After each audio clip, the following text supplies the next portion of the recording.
వరంగల్లో దారుణం చోటు చేసుకుంది. బాలాజీనగర్కు చెందిన రేష్మ ఉత్తరప్రదేశ్కు చెందిన రితీష్ సింగ్ అనే యువకుడిని 5 సంవత్సరాల క్రితం ప్రేమించి పెళ్లి చేసుకుంది.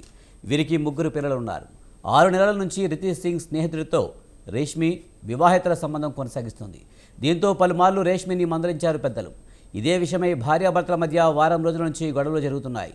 ఈ రోజు తెల్లవారుజామున రితీష్ సింగ్ భార్య రేష్మను చున్నీతో గొంతు నలిమి చంపేశాడు.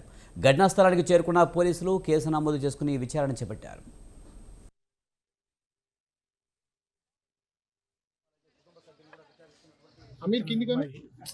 మర్డర్ అయినట్టుగా వచ్చిన సమాచారం మేరకు ఇన్స్పెక్టర్ అన్నమూల సురేష్ అదేవిధంగా ఎస్ఎస్ అందరూ కూడా వార్తలో ఉంది.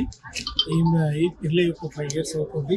ఇతను ఈ ఉర్దూ ఠాకూర్ కాబట్టి లవ్ మ్యారేజ్ చేసుకుని గత 5 సంవత్సరాల నుంచి ఇక్కడ నివసిస్తుంది. ఇతను ఇతను కూడా ఐస్ క్రీమ్ పార్లర్లో పని చేసుకుంటూ ఉంటున్నారు.